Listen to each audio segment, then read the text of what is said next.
Assalamualaikum warahmatullahi wabarakatuh. Di kesempatan kali ini saya akan menjelaskan mengenai fase atau tahapan dalam pengembangan UMKM sebagai bentuk penyelesaian tugas mata kuliah manajemen UMKM dan koperasi. Dimohon untuk mendengarkan dengan baik apa yang dijelaskan.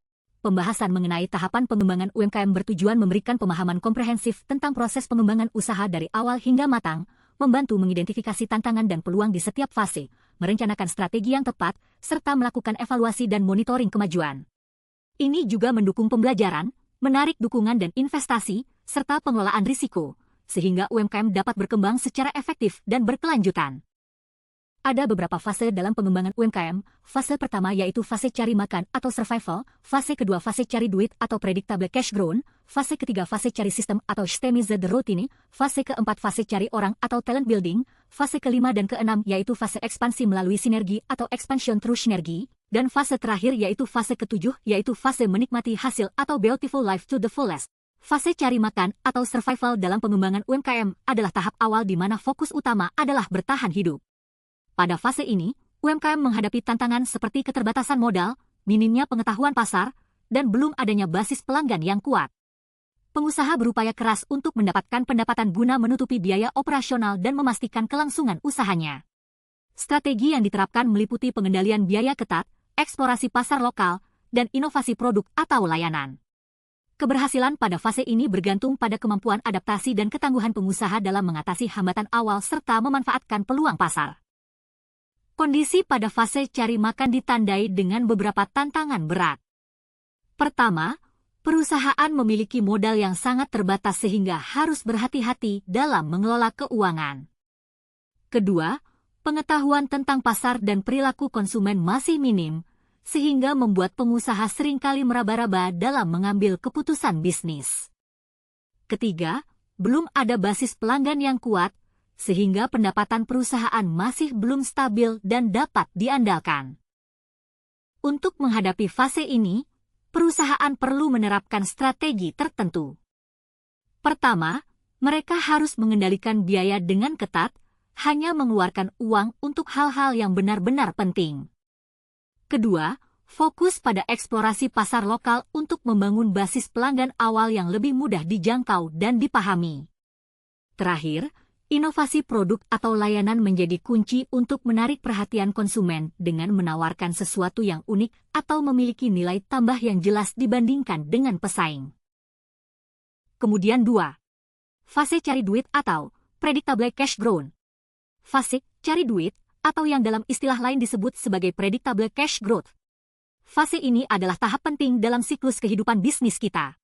Fase ini adalah masa di mana bisnis kita mulai menghasilkan pendapatan yang stabil dan dapat diprediksi. Tujuan utama dalam fase ini adalah untuk memastikan bahwa aliran kas masuk cukup untuk menutupi semua biaya operasional dan menghasilkan keuntungan yang memadai. Dalam fase ini, ada beberapa kondisi atau keadaan yang perlu kita perhatikan. Pertama, stabilitas pendapatan, di mana pendapatan yang diperoleh harus konsisten dan stabil. Ini berarti kita telah menemukan pasar yang tepat dan produk atau layanan kita telah diterima dengan baik.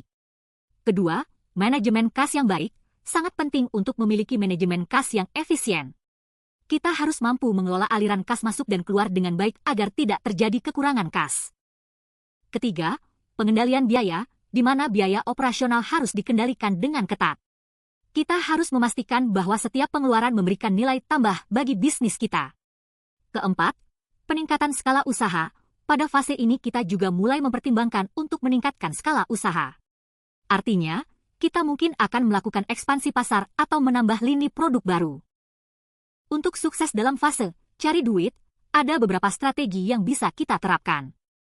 Pertama, diversifikasi produk atau layanan. Menambah variasi produk atau layanan dapat membantu menarik lebih banyak pelanggan dan meningkatkan pendapatan. Kedua, meningkatkan efisiensi operasional. Dengan meningkatkan efisiensi, kita dapat mengurangi biaya dan meningkatkan margin keuntungan. Ini bisa dilakukan dengan mengadopsi teknologi baru atau memperbaiki proses bisnis. Ketiga, peningkatan kualitas layanan, memberikan pelayanan yang lebih baik kepada pelanggan dapat meningkatkan kepuasan pelanggan dan loyalitas, yang pada gilirannya meningkatkan pendapatan. Keempat, optimasi harga, menentukan strategi harga yang tepat sangat penting. Harga yang kompetitif namun tetap menguntungkan dapat menarik lebih banyak pelanggan. Kelima, pemasaran yang efektif. meningkatkan upaya pemasaran untuk menjangkau lebih banyak pelanggan potensial. Menggunakan berbagai saluran pemasaran, baik online maupun offline, akan sangat membantu. Ketiga, peningkatan kualitas layanan, memberikan pelayanan yang lebih baik kepada pelanggan dapat meningkatkan kepuasan pelanggan dan loyalitas, yang pada gilirannya meningkatkan pendapatan. Keempat, optimasi harga, menentukan strategi harga yang tepat sangat penting. Harga yang kompetitif namun tetap menguntungkan dapat menarik lebih banyak pelanggan. Kelima, pemasaran yang efektif, meningkatkan upaya pemasaran. Fase 3, yang disebut cari sistem atau systemize the routine, adalah tahap dalam proses pengembangan bisnis yang berfokus pada penataan rutinitas untuk memastikan bahwa semua aspek operasional berjalan secara efisien dan konsisten. Dalam fase ini, tujuan utamanya adalah mengidentifikasi dan mendokumentasikan proses-proses kunci dalam bisnis, kemudian menyusun sistem yang dapat diikuti oleh semua anggota tim untuk mencapai hasil yang diinginkan secara berkelanjutan. Kondisi atau keadaan dalam fase 3 mencakup situasi di mana bisnis sudah memiliki dasar operasional yang solid tetapi memerlukan penyusunan sistem untuk meningkatkan efisiensi dan konsistensi. Beberapa kondisi yang mungkin ditemui adalah adanya kebutuhan untuk standarisasi proses kerja agar lebih mudah diikuti dan dipantau, adanya masalah dalam operasional yang disebabkan oleh kurangnya prosedur yang jelas, pertumbuhan bisnis yang mengharuskan pengelolaan yang lebih terstruktur dan terorganisir, serta adanya kesenjangan antara hasil yang diinginkan dengan hasil yang dicapai karena kurangnya sistem yang efektif. Strategi dalam fase 3 melibatkan beberapa langkah kunci untuk memastikan bahwa sistem yang dibuat dapat berfungsi dengan baik. Langkah-langkah ini meliputi identifikasi proses-proses yang paling penting dan sering dilakukan dalam bisnis, menyusun dokumentasi detail untuk setiap proses yang mencakup langkah-langkah yang harus diikuti, alat yang digunakan, dan standar yang harus dicapai. Selain itu, memberikan pelatihan kepada karyawan mengenai sistem dan prosedur baru untuk memastikan pemahaman dan keterampilan yang diperlukan, mengintegrasikan teknologi untuk mempermudah pelaksanaan dan pemantauan sistem, serta melakukan evaluasi berkala terhadap sistem yang telah diterapkan dan melakukan penyesuaian jika diperlukan untuk meningkatkan efektivitas. Setelah perusahaan berhasil melewati fase cari sistem, langkah selanjutnya adalah masuk ke dalam fase cari orang. Pada fase ini, perusahaan fokus pada pengembangan tim yang kuat dan berkualitas untuk mendukung pertumbuhan dan keberlanjutan bisnis.